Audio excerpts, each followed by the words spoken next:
everyone, and welcome to the Can We Ask You This podcast. My name is Corey. And my name's Rosalind. And we're so excited that you are tuning in. Thank you so much for your time. This podcast is a place to hear real stories from real people, gain perspective, get uncomfortable, and maybe even create some change.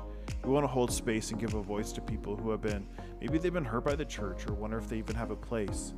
This podcast is about listening, learning, and truly seeing each person as invaluable in the eyes of God. This episode we have Jim on, and he is somebody who I met kind of randomly. We were in the cafe at our church here, and I was waiting for a bagel, and Jim I don't even know how we started the conversation, but within 5 minutes he had told me a lot of his life story, and I was like, you can't just tell me that story and not expect me to invite you on the podcast. So yeah, very interesting guy. He's somebody who has experienced a lot of life. He's experienced, oh my goodness, everything. He's experienced homelessness. He's experienced drug addiction. He's experienced the loss of his wife. Yeah. Just a lot of things. Yeah, and so he is very open and honest and very real with his ongoing journey of healing, of finding Jesus, of recovery. And so, yeah, we're really grateful just to create space for him and listen to his story. Yeah. So let's let Jim do the talking and just jump in. Yeah, we're so glad to hear from you and your story. Really excited for what you have to share with us today. Before we kind of jump into your story, which we know a little bit about, but obviously the people listening don't, can you tell us a little bit of your background, kind of where you grew up, your family, career, life, just things you want to sort of set the stage for your story? I grew up here in Calgary, grew up basically in Fairview. My first house was in Mackenzie before they even had a lake, so this was all field. All this was field. I was never the sharpest pencil in the box, but I got an opportunity to learn oil and gas and learn contracts from an owner of a company who drank a lot and got impaired and needed somebody to drive for him and knew I didn't drink very much. So he pulled me out of the field and he taught me contracts. From there, I ended up downtown Calgary. Okay. Working. Living downtown or working? Working downtown. Okay. Still lived in Mackenzie. Like I said, I think you guys had the church off of Glenmore then. I think the Reliance Church was off of Glenmore. Okay. And I used to do business with a guy who drank a lot, who ended up going there. And before he passed away, and I think he passed away of alcoholism eventually, he had quit drinking, but I think he found recovery through the church. And I remember him telling me about it. I guess that's kind of my story. I remember taking my parents to the Bull Valley Club and thinking, hey, I made it, right? I'm working downtown, making big money. Got these memberships, to these clubs and thinking, I had arrived. Little did I know that I was going to fall through the bottom. Wow. And it can happen pretty fast, I'm sure. It did happen. It seemed I had met a woman.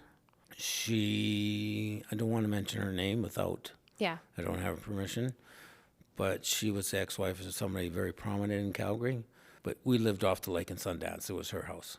Okay. So lived a pretty good life, had a great job. Everything was grand. She dabbled in drugs a little bit. I got introduced to them shortly before I met her, oil and gas party. And I just went downhill.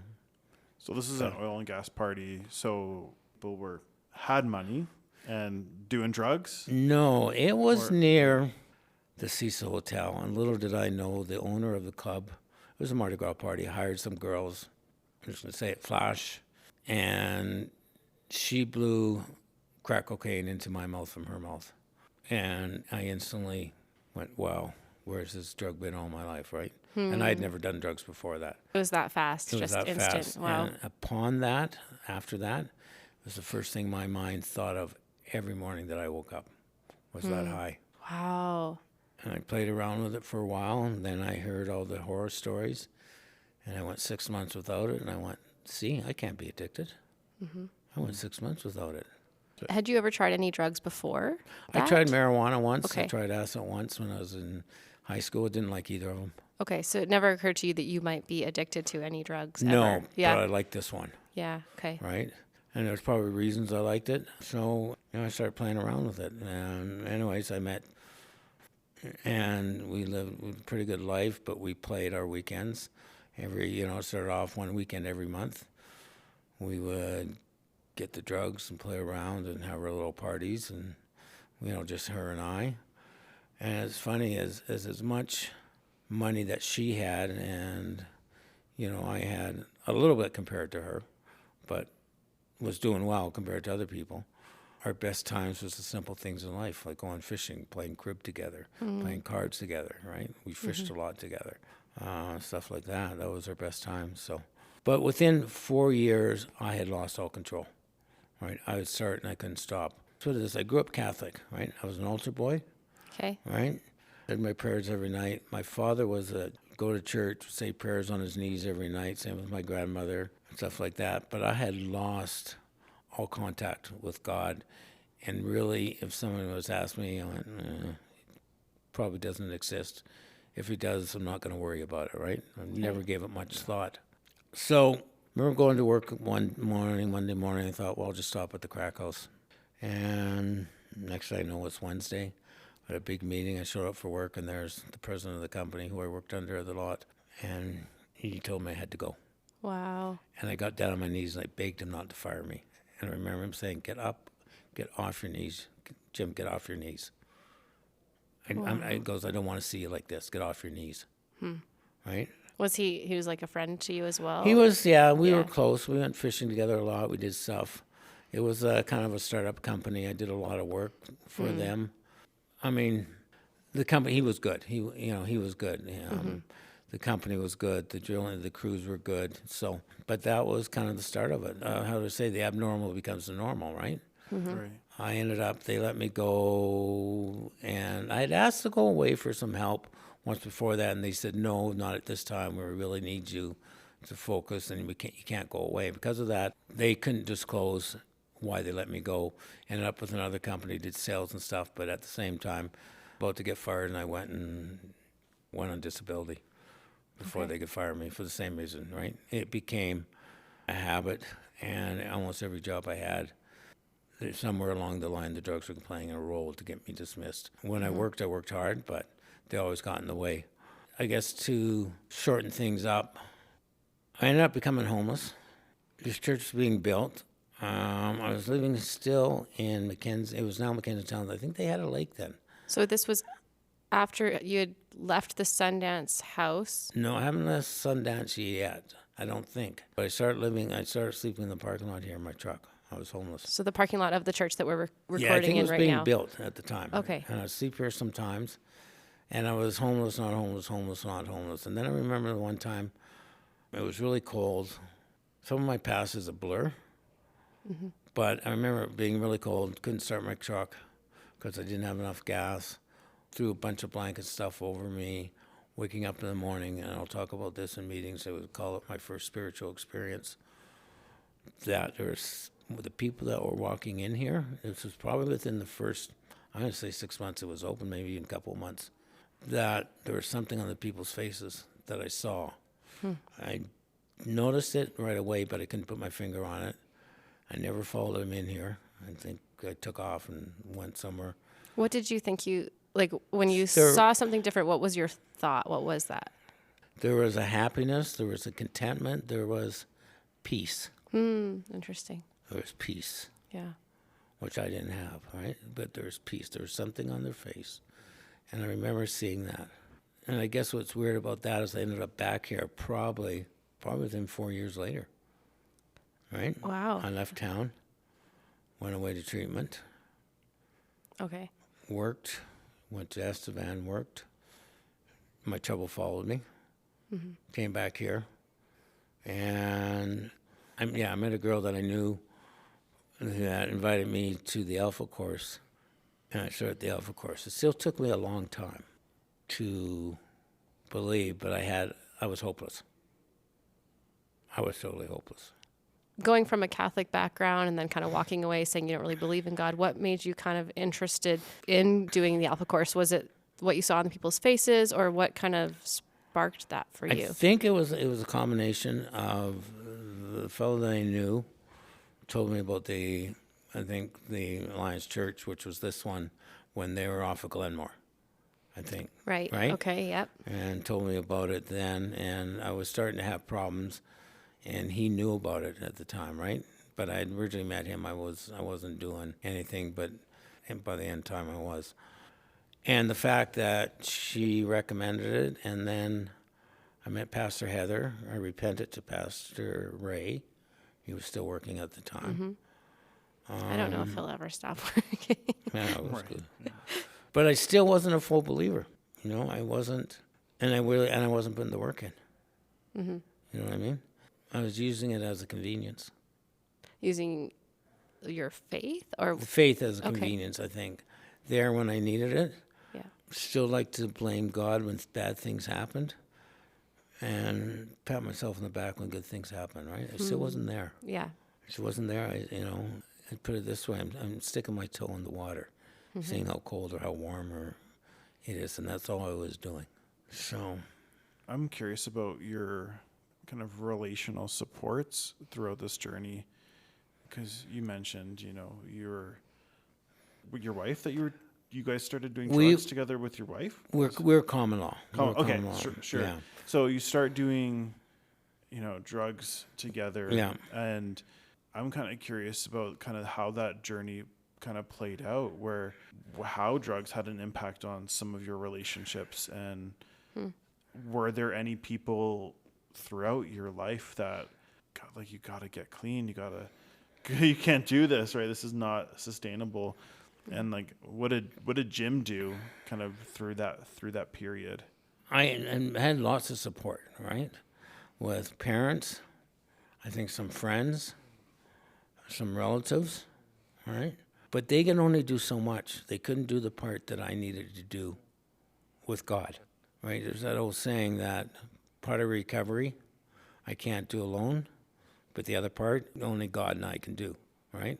Because nobody can stop. Only I can through God, right? Because I couldn't do it on my own. I couldn't, my willpower became non-existent, right? So there is no willpower when it comes to myself. If I'm depending upon my own self, my own willpower, there's nothing there, right? So what's it like for you to rely on God to get through? Like you're saying you don't have any willpower. Like you have to make the choice, right? So there's a little bit of Jim has to put the effort in, but what's it like to not have willpower, but to still be able to?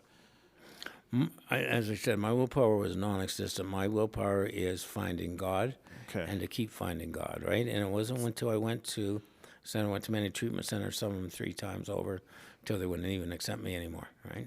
They go, well, we can't help you, so you can't come here anymore. So is that where you wound up kind of feeling just hopeless and started doing Alpha? I feel hopeless many times after using. There's a counselor that taught, I remember, he said, you're always going to hit the wall. The wall's always there. Those are bottoms, right? You're always going to hit a bottom, right? Bottoms some are big, some are smaller, but you're always going to hit it. They're always there, right? Yeah. And I was at, and I'll say it, Sunrise Treatment Center. A good friend that works there, right? But one of the lady counselors came up to me and gave me this paper, and I've got the paper on my wall to this day, and it talked about finding God with all your might. And I was not doing that. I wasn't putting much effort into finding God, right? At all, right? My dependence was upon myself, or I hope this thing just goes away someday, because I can't do anything about it, right? When, I mean, even this morning, there was a period of time where I lost all hope in life just due to still struggles that I'm struggling with financially and other areas of my life, But the minute I go, well, they haven't hit yet, and I haven't prayed about it, and when they hit, why am I not depending on God? Like I'm all worried about my vehicle. Well, my vehicle's running. Why am I worried about it? Right? I'm worried about something that's not there yet. Yeah. Right? But that's me when I'm thinking on my own without God. Right? If I'm God thinking or thinking of God, then he'll tell me that. He'll go, your vehicle's running. Go to work today. Give you that perspective. And Yeah. yeah. So you talked about sort of you went from homeless to not homeless, homeless to not homeless. Yeah.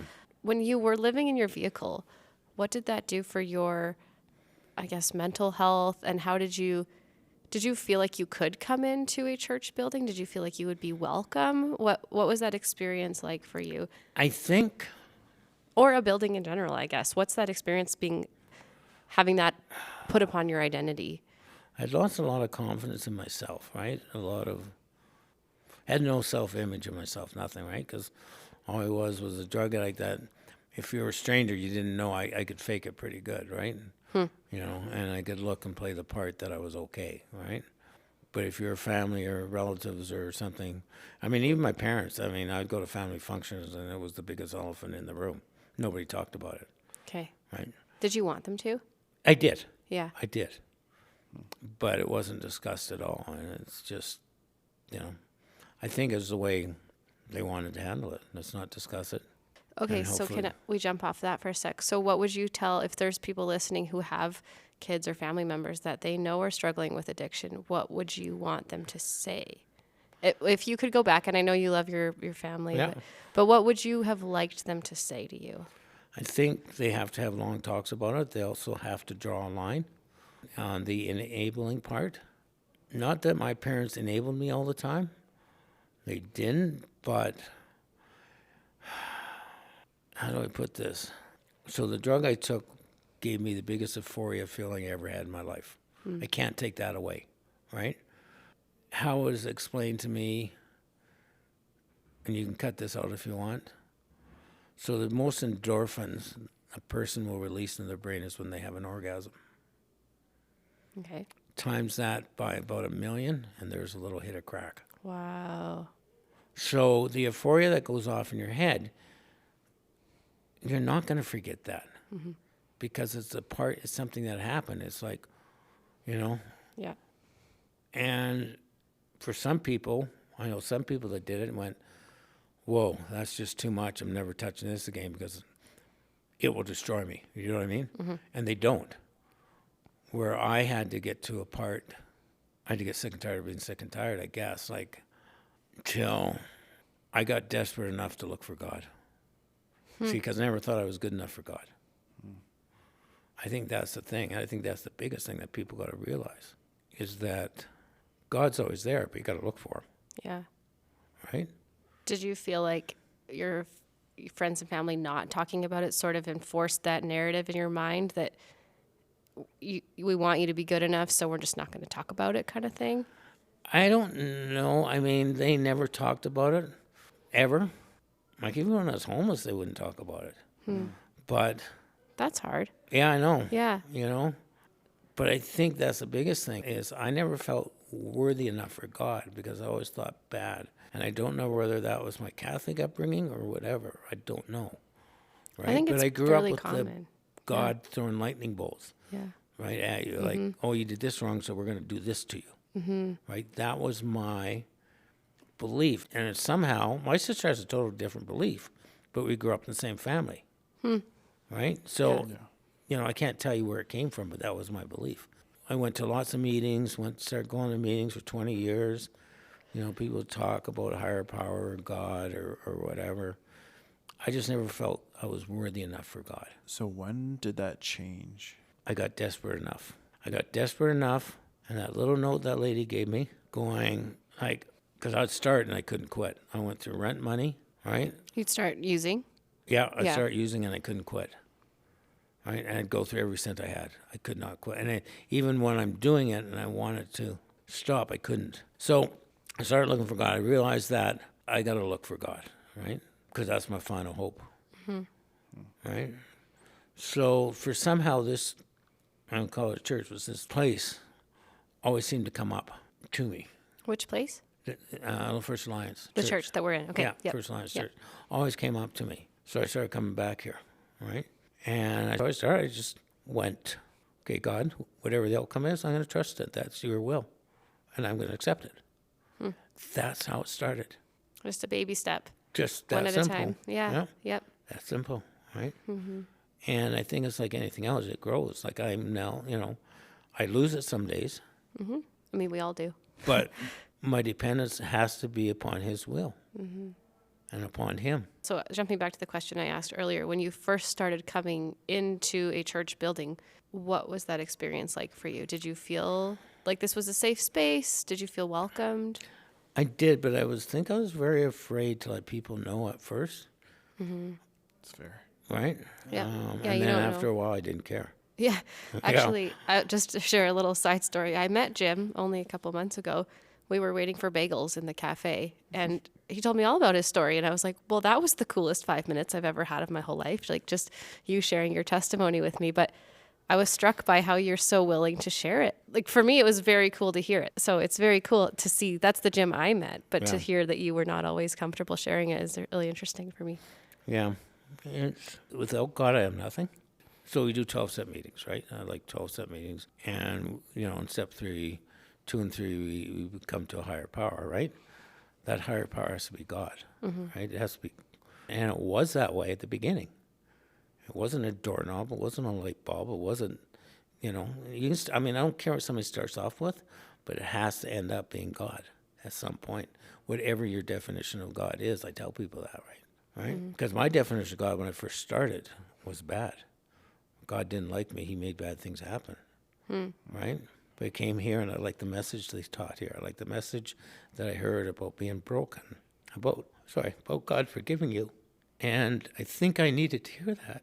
I needed to know that I was on the right track, that without him I had nothing. My reliance upon him is everything, that I must continue to grow in my spirituality in God and Jesus. That's where my life depends upon, right? Yeah, your life literally depends on that. Yeah. It has to. Yeah. Yeah. I think it's a funny, because that's not funny, but that's a saying, right? But really for you, it really means a whole other thing. Yeah. Yeah. I went from kind of a normal family, I think as kids we all think we come from a normal Right. family, right? To struggling a bit in life, because I wasn't the sharpest pencil in the. I was very dyslexic, and back when I went to school, they didn't know much about it, right? But I would excel outside of school, right? To thinking I had arrived, to meeting somebody and living off of the lake in Sundance, to becoming homeless, right? Yeah. She was worth, I'm not going to say rich, but she was richer than most people. She's probably worth around $8 to $12 million, which is pretty good. Yep. More than I was ever, or my parents ever were, right? And then becoming homeless, So, but through it all, I think I've found, my connection with God, which I have to keep growing. That can never stop. Yeah. So how did you eventually get out of living in your vehicle? I've never been lazy. Always find work. I've done stuff from, now I'm cleaning porta potties for a living, right? And that's okay. Do whatever it takes. Yeah. Yeah. Yeah. Do that. I've done flagging. I've done I think the last professional job I had was inside sales for underground plumbing for a company that sold sewer water pipe, fire hydrants, valves, fittings, stuff like that, right? I didn't get along with a lot of the people there, but that's, God was with me, right? So it didn't matter. I have a friend that talks about, and he's an ex-addict. He gets up every morning, says, "Good morning, God." God says to him, he goes, "Go about your day, Devin. I've got everything handled for you. Just go help crackheads." And he goes, "I don't want to help crackheads." And God goes, "I didn't ask you. I told you. Go help crackheads. I've got the rest of your life handled for you." And he's the one who works at Sunrise Treatment Center, right? And it's true, Yeah. Cool. right? Yeah. We have to trust God.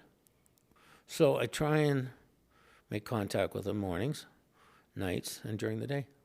Right? I have to, and I need to grow more because I've lost it sometimes where I'm going, all of a sudden I'm depending upon my own will and I feel hopeless.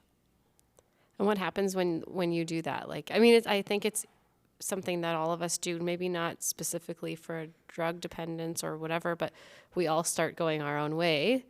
What happens when you do that? What are the sort of markers that you realize you've gone too far, turn around, go back? I think when I find myself going, I feel hopeless or I'm relying on my own will to handle things, I know that I'm losing contact and I got to turn it around and go, okay, what's the Christian thing to do at this point? How do I handle the situation? Let's pray about it. And the answer will come as long as I can stay God-centered. The right answer come. I may not even know it then. And then I may have to pause and wait for it to come. And that's okay. But it will come as long as it's God-centered.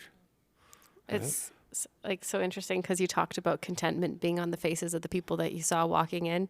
Yeah. And it sounds like you just explained contentment, just waiting. Yeah. And it's so cool to hear how God's transformed your life in that way. Yeah. Yeah. Yeah.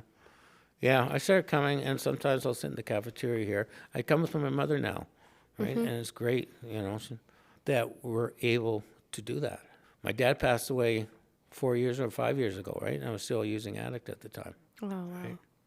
And, I'm with my mother, and I'm not with her, but she's in a home. But I can pick her up and bring her here, and her mind's still really good. And we can sit in the pew, do service, come back out and eat and talk, and we have a relationship.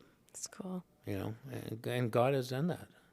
And you mentioned when we met in the cafe that you specifically do not cook on Sunday. You just make it very much a day of rest. Is that right? Right? Yeah, I try to. Yeah. I mean, like I got to work this week. I work some Sundays. Yeah, and that have to. happens. But you're really intentional about that mostly. Yeah. Can you talk a little bit about why that's so important to you? Well, I think because, I don't know, Sundays, it's just nice to, usually I like Sundays, for one thing, God has always said it's a day of rest, right? Which I believe, right? We work.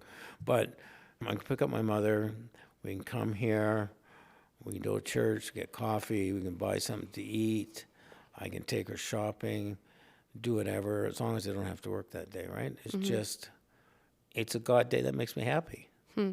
Probably my day to recognize, too, because I slowed down as long as I'm not working, what God has done in my life for me, right?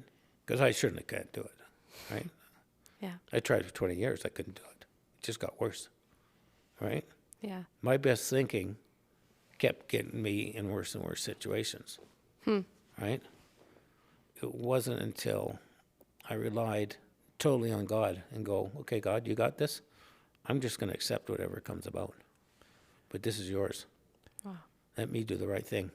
Was there like a moment in your life, when you talk about just kind of like surrendering to God, finding Jesus, was there a moment where I guess you found Jesus, that changing moment? I mean, it sounds like it's been more of a journey, but sometimes there's markers along the journey.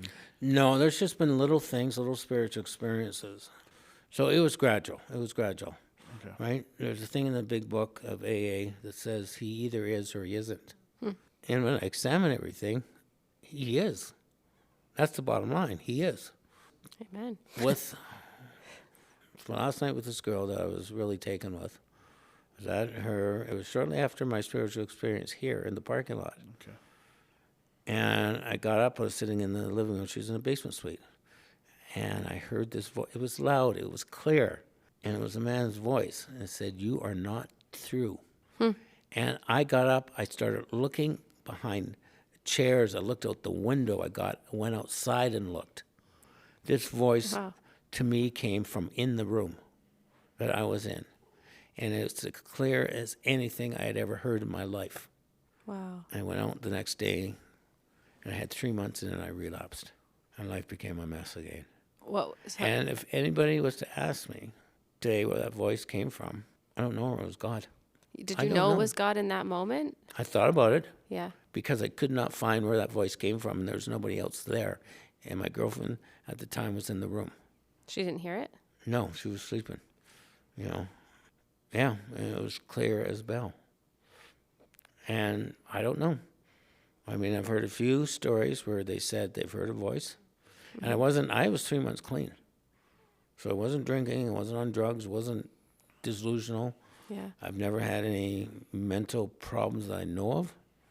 But this voice was clear as a bell as you and I are talking. That's cool. That's and really I will cool. swear Yeah. on anything over that. And that's what it said to me. You are not through. So you had that message, and then and then you relapse. What was that after you relapsed? What was the feelings of, I don't know, having heard that you're not through from God, but then also you relapse? What was the mental dialogue after that? I've thought about it lots. I've thought about that voice many times. I've thought about, maybe God's purpose with me is the fact that he wants me to find him, right? And if I would have stayed on the road to recovery that day, I wouldn't have found him. I don't know, because my dependence was not upon him that time around. He wasn't really even in the picture until, but that voice, like I said. So I've thought about that lots, right? Mm-hmm.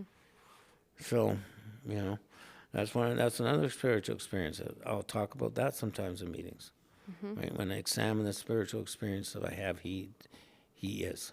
Yeah. And when you get that connection with him, there's not a better feeling in the world. Mm-hmm. Can I ask about the relapse? Like how do you process even like your own identity through relapse? How do you process through feeling like a failure through relapse? I know you've gone through a lot of healing, so I'm maybe just like how you could share with someone who has relapsed, like how have you processed that? I think you just give up. I think you just give up and accept it. Like I said, the abnormal becomes the normal, right? The fact that, I'm at it again, right? Becomes the normal. Where at the beginning, staying up till 4 a.m. and doing it and then going to work was very abnormal. It's like, can't do this again, right? That's really weird. Or first time you did something, I robbed 2 places in my usage, right? First time I robbed a place. I didn't get up that morning thinking I was going to rob a place. Was that under the influence? That Yeah, totally, because you get into debt with the dealer. Right. And he's either get me the money now or we're gonna do something to you or take something or to your family. And it's like, okay. So you walk into a place and rob them. They know, and I paid it back. I've done my amends. The other one was, twice I did that, right? But again, I don't know. It's just weird. So did it scare yourself when you found yourself doing that? Were you shocked by what you did? You just do it. You just didn't even think about it? You just do it. You don't even think. You can't think about it, because if you stop and think about it, you're not gonna do it, and you have to do it, or bad things are gonna happen, right? Right. Yeah. Right. So you just seriously you can't stop and think about it. But I want to really get back to God and Jesus, because that's where I'm happy, and I don't want to get back to all this. It's just interesting. Like, I think, we are sharing your story, but it's cool to me how you talked about how you had to get desperate enough to find God. And then you talk about the contrast of being so desperate for money to pay your dealer that this is what you do. And so then you had to be even that more desperate to find God. And that's a very interesting contrast. So, so thank you for sharing. I do think it is relevant. Okay. And I think it speaks, for me, it's encouraging. It's like, there's just no limit to God's grace. And there's no, there's a song that says there's no mountain he won't climb up. Now I can't think of the rest of the words. That's okay. There's just nothing he won't do to get to his people. Hearing that gives me Corey's hope. laughing at me. No, hearing that gives me hope, makes me happy. Yeah. Right? So you know the words, Corey? Sing along. I'm not singing, sorry, everyone. But Valley, he won't light Light up. up. There we go. Yeah, I'm not. Just knowing that God loves me for who I am, and for the struggles that I've overcome through Him. Yeah. Right? Yeah. Because it's not through me, it's through Him. Yeah. Right? And I think, again, that's the key. Without God, I am nothing. I am nothing but a sinner to start with, right? I am. I'm a sinner, right? I sin every day. I don't mean to, but I do, right? But through God, I have hope and I have forgiveness, and I can live an honest life, right? And do the right thing and live as a Christian, right? Through Him, right? And I may not have the same concept as God, because I had such a rigid idea of God when I did the 12 steps. And I know there's a course here. The original 12 steps comes from the Oxford group, or the steps, there wasn't even 12 at the time, the steps come from the Oxford group, which is a very Christian based group of men who were extreme Christians. That's where the steps of 12-step AA comes from. Right? So I had this concept of God that when bad things happen, he did it to me because I did something wrong. Right? That was my concept of God through the Catholic Church at the time. Right? My sponsor said, and my dad was very loving. My dad was a very loving, caring, wise man, actually. He said, why don't you put, right for now, a God that has some of your dad qualities of his love for you in there? Because my dad had unconditional love. So that's where I started. Thinking of just like church community and your own growth and development, we often say here, we value that you connect with God and with others. And I would love for you to kind of share how people as a church, how we can do a better job of connecting with others and seeing people who are experiencing homelessness and come alongside them, or addiction. What would that, if you could kind of speak to the church community as a whole, what would it look like for us to come alongside people? It's so hard. That is so hard because you see people begging on street corners, right? Some of them need it, some of them don't. It's bottom truth. It's the truth, right? Some of them do, some of them don't, right? You see addicts in various stages where they just, like I will see empty buildings. I go, this place could hold a lot of homeless people. Yeah.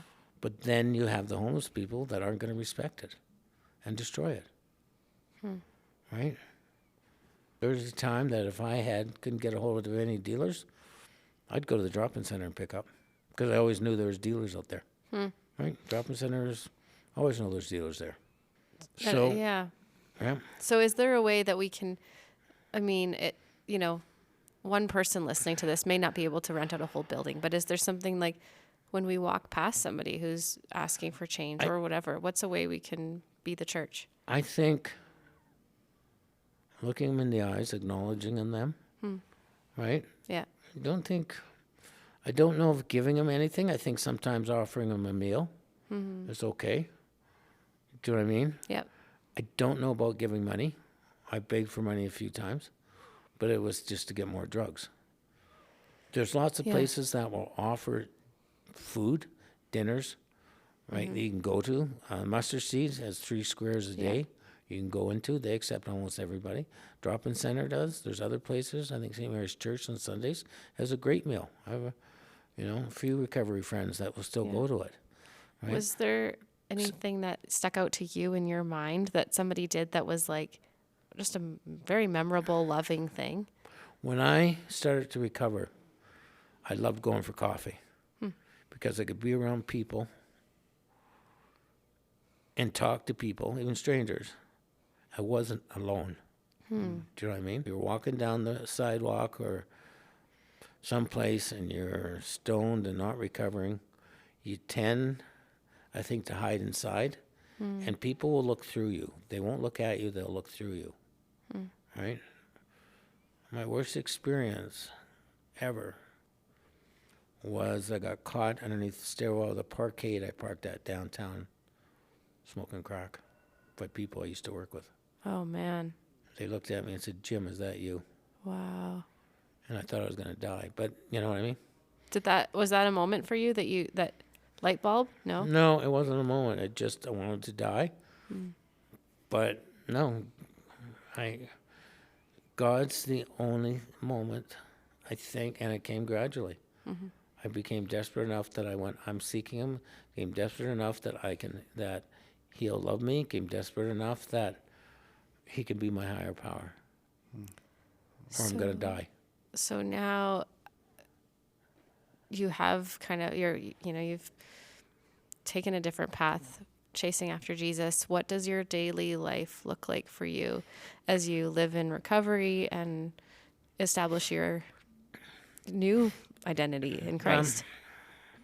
So if I'm 100% connected, God comes first. I'm great at praying for other people. God comes first. When There's times like I have road rage, Yep. right? I like playing the victim. I like playing the hero. I said I'm a sinner, right? But if I can stop, I guess acknowledge God and be humble enough, right? And I think that's the key is you really got to be humble enough, right? The minute my ego, call it junkie ego, alcoholic pride, takes over, God goes out the window, right? And I've done that many times, right? Not for weeks, but for days, or close to a week maybe. And then I realize what I'm doing, and I go, yeah, I got to get him back in my life, right? Because he's there waiting for me, right? I just block him, right? I block him through pomp, through all sorts of things I block him with, right? Lust, everything I can block God with, right? Yeah. So, because he's always there waiting. Yep. It's me and my thoughts and my actions that block him from being one with God. You asked me about younger when I was, I guess, a young adult. I got married really young. I got married at about 21. We were separated but still seeing each other. She's the one that was killed in a car accident. She hit black ice, hit another car head on, and all 4 people died. It was tragic. Wow.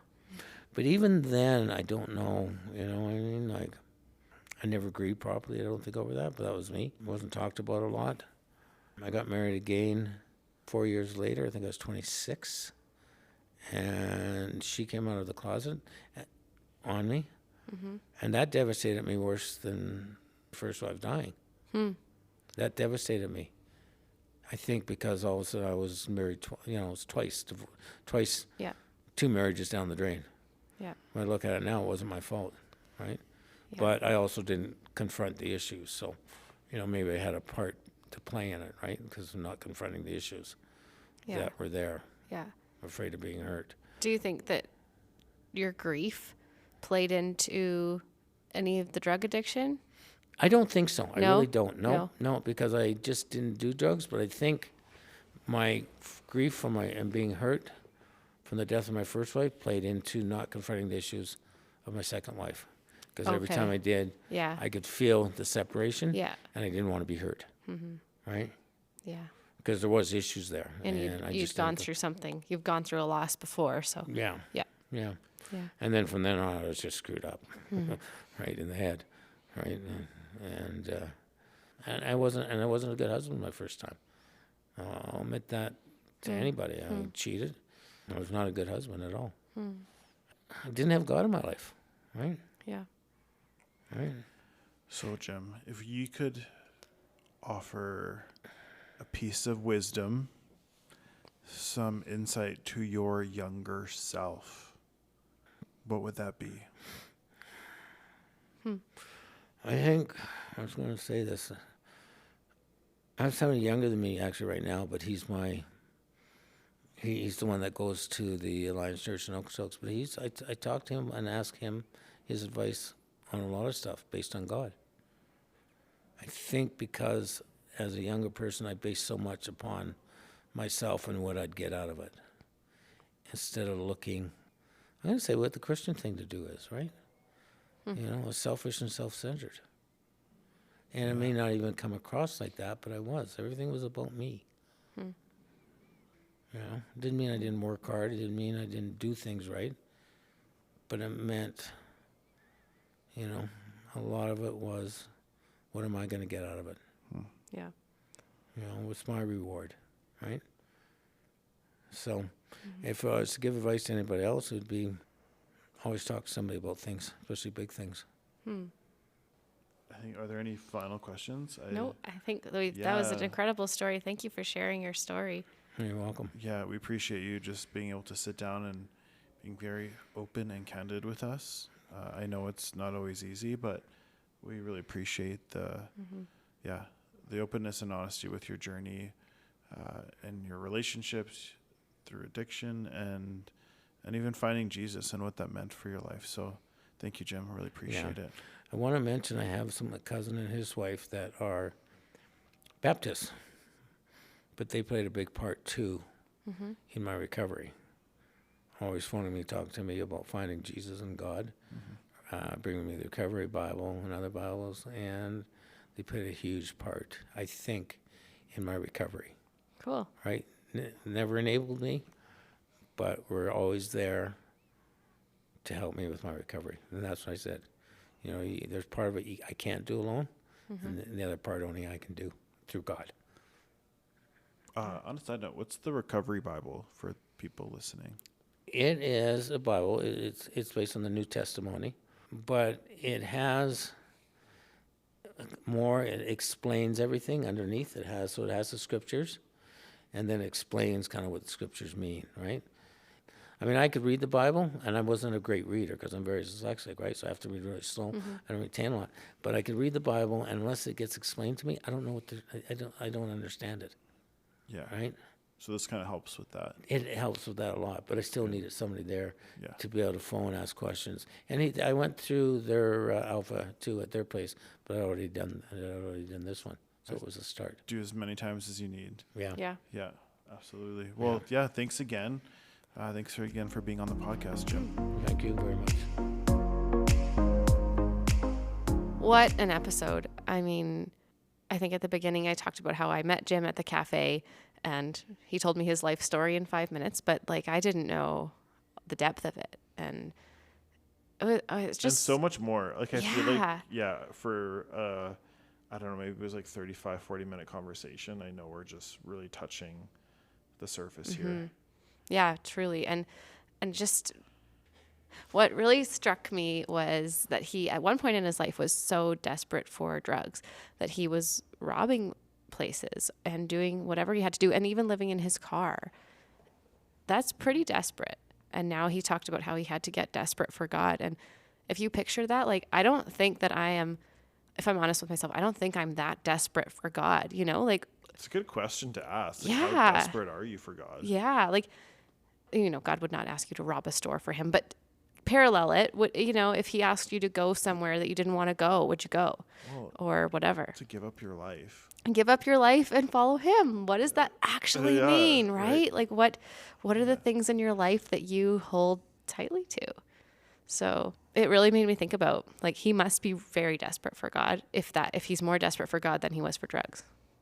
I also find it so fascinating how, like, there's this idea of how drugs are the most amazing thing you can have in your life, right? Yeah, he talked about that. Yeah. Yep. But on the flip side, they destroy your life. Like, what? Yeah. Like, it's so fascinating how the elevation of drugs and the experience, but on the flip side, they truly take everything you have. He had it all, so to speak. Yeah. He had the life. Yeah. And then he lost it all. Yeah. And I just find that so fascinating. The lies Yeah. that drugs can have on someone, and going back to the desperation, right? The desperation to have that next hit, and how easy it can truly come, I guess, from like, Yeah, and like you would have walked by him on the street and he probably would have looked like a normal guy. But here, just to see how drugs, no matter what they promise you, the life with drugs just leads to death. Totally. Yeah. And how close he was. And you can also, for me, listening to a story like Jim's gives me empathy for the people that, like this morning, I was downtown Calgary and I walked by several people who are experiencing homelessness. I definitely walked by someone who was high and couldn't stand up. And honestly, my heart broke, but even more after hearing Jim's story, it's like, you just, you know, the way he first had crack was like at a party, and it was just once, and he chased that high for years. And it's like, you know, it's easy to sort of roll your eyes and like, oh, well, you know, they made bad choices, but it's like, I don't even know if Jim made that choice intentionally, right? Like, it was sort of something that happened to him at a party, and one thing led to another. And so it's like, wow, I don't know, just gives me a little more empathy, I guess. Yeah, and I do like how he shared his desire to. I feel like he has this desire to pursue God, even through the ups and downs. I think he really understands who he is, but also what he needs in life, and he needs Jesus. And I appreciated him sharing about that as well. It's so good how he's so aware. Yeah. I would like to be more like Jim and be that aware. Like, it's inspired me, and like, hopefully you, if you're listening, you felt inspired. You may not struggle with drug addiction. I've said it before, we all struggle with something. It may not be addiction, but we all have something. And for me, it inspires me to, like, I want to put Jesus on the pedestal of my life, like the way Jim does. So Yeah, that's good. Yeah, thank you, Jim. yeah. So thank you so much for listening today. Any final thoughts, Corey? Well, I would like to say thank you to Ryan. Yes. Thank you, Ryan, for editing all the time and energy that goes into it. We really appreciate you and your skills and abilities that you share so freely with us. We appreciate you. Yes, so much. Thank you, listener, for listening. And if you could if you have not yet, subscribe and then leave us a review, not because we want to hear nice things about the podcast, but because we want this podcast to be seen by more people, be more searchable for anybody going through these life experiences. So, or just wanting to know more about them. So the comments and the reviews, those all help us be seen more. So if you could do that, it would take a few seconds, and that would be very much appreciated. Thank you so much for tuning in, and until next time. We don't have a catchphrase. I know, I was just trying Bye. Until next time. I don't know. Until next, no, you just have to Do you lower have the a catchphrase intonation. for us? If you do, please email podcast@faccalgary.com. But in all seriousness, thank you for tuning in, friends. Yeah. Bye.